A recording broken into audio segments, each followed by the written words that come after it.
Hola, buenas noches. Hubo un tiempo en que una gran cantidad de aficionados al cine, de cinéfilos, entre los cuales yo me cuento, creo que no batimos las palmas lo suficiente por Roberto Rossellini. Y en cambio había otras personas como Jacques Rivette, José Luis Warner, que desde aquí quiero dar un testimonio a uno de los más grandes críticos que ha tenido el cine español y que quizá el libro suyo sobre Rossellini es el mejor que se ha escrito nunca. Bueno, pues como decía Warner, Jacques Rivette, Truffaut, André Bazin, etcétera, supieron ver antes que nadie que lo que estaba haciendo Rossellini era como la piedra roseta del cine contemporáneo, del cine que aún hoy todavía nos alimenta. Lo que ocurre es que hay un cine que no se puede explicar.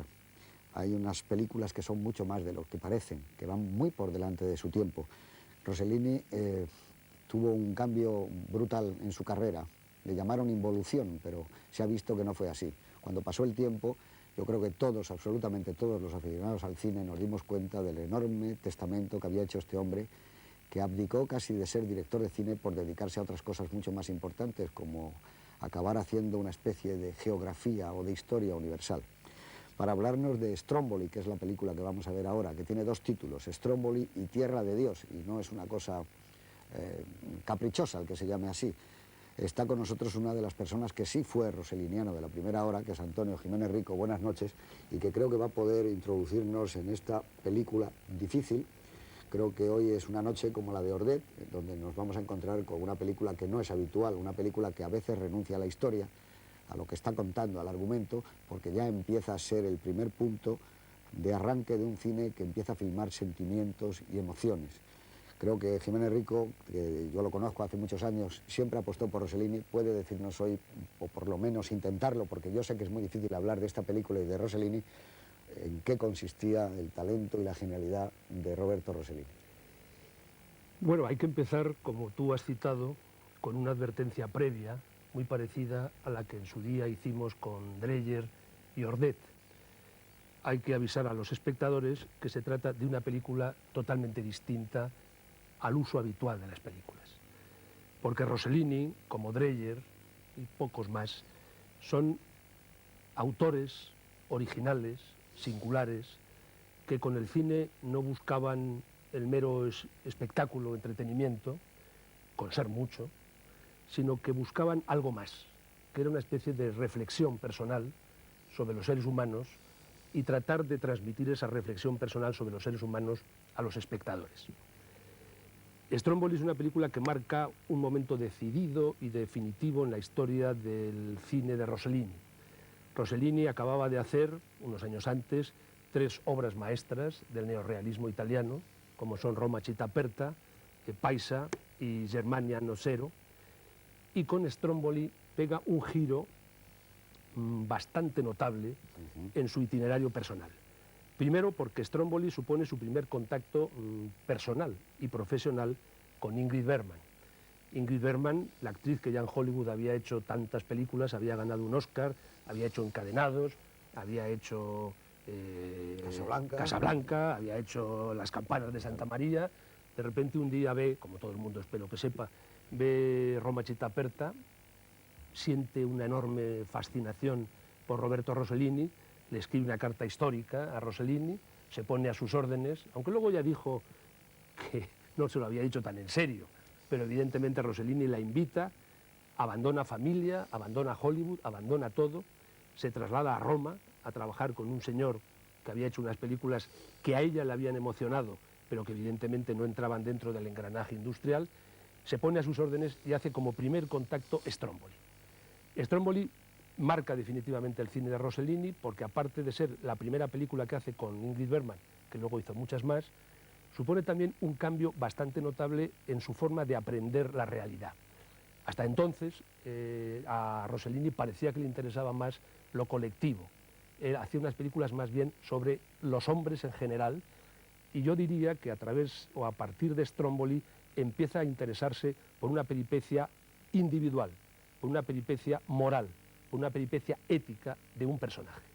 En el caso de Stromboli está claro que lo que le ha interesado a Rossellini es la peripecia de Karin, el personaje que interpreta Ingrid Bergman, y la colectivización o el colectivo del pueblo y de la isla pasan a ser un poco como un coro de una tragedia, pero en el fondo Rossellini apuesta más por la peripecia personal que por la colectiva. Esto le supuso unas críticas feroces en la Italia de aquel momento en que la crítica estaba muy politizada.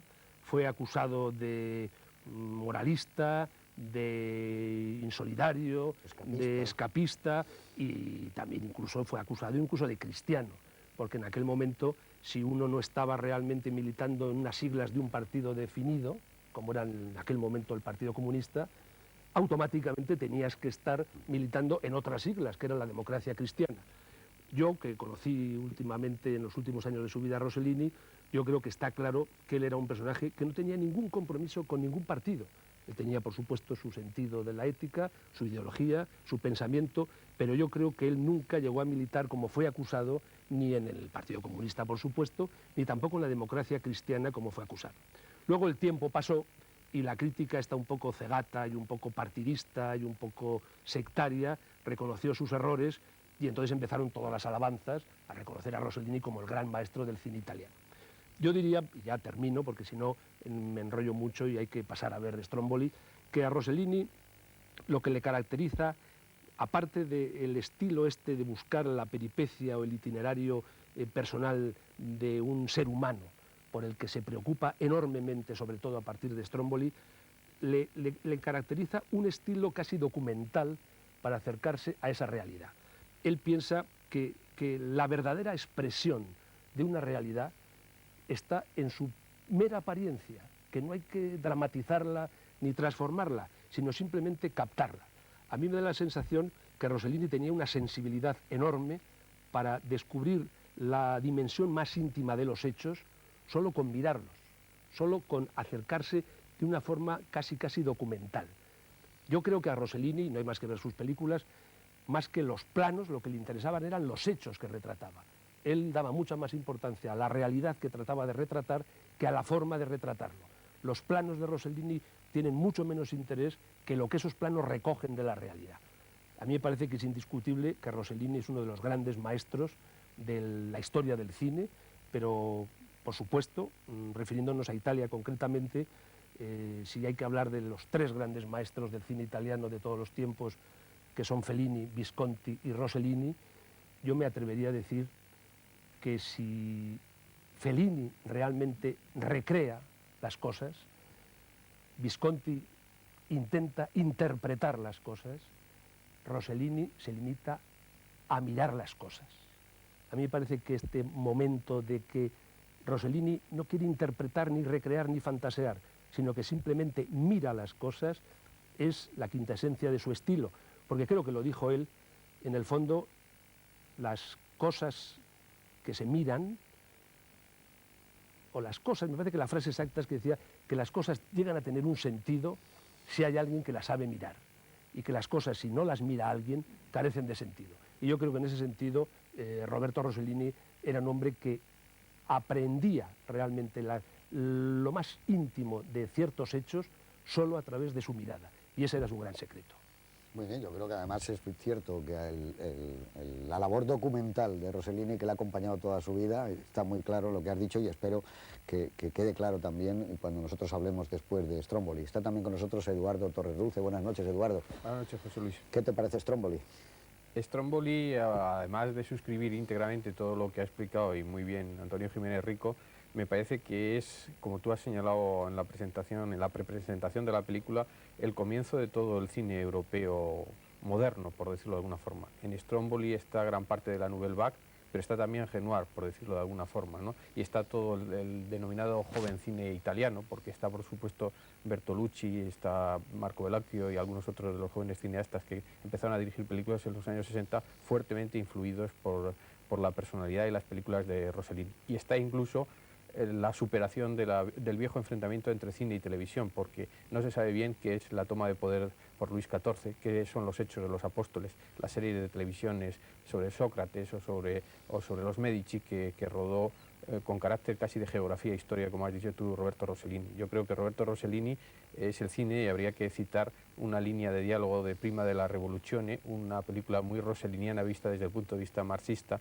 de Bertolucci, una de sus películas más importantes, cuando uno de los personajes le dice al protagonista, Fabricio, no es posible vivir sin Rossellini. Eso no era simplemente una boutade de Bertolucci, sino la expresión de alguna forma desde el punto de vista de alguien que había vivido el cine desde una poética marxista bien distinta, por otra parte, de la de Roberto Rossellini. Muy bien, también está con nosotros Juan Cobos. Hola, buenas noches, Juan, Buenas noches, que también es un rosselliniano de la primera hora. Muy de primera hora, porque además ya una vez en este programa ya he explicado que yo, como todo el mundo, empecé a ver cine americano, pero realmente yo nací al cine para mal de los lectores y para muchas otras males, incluso los propios.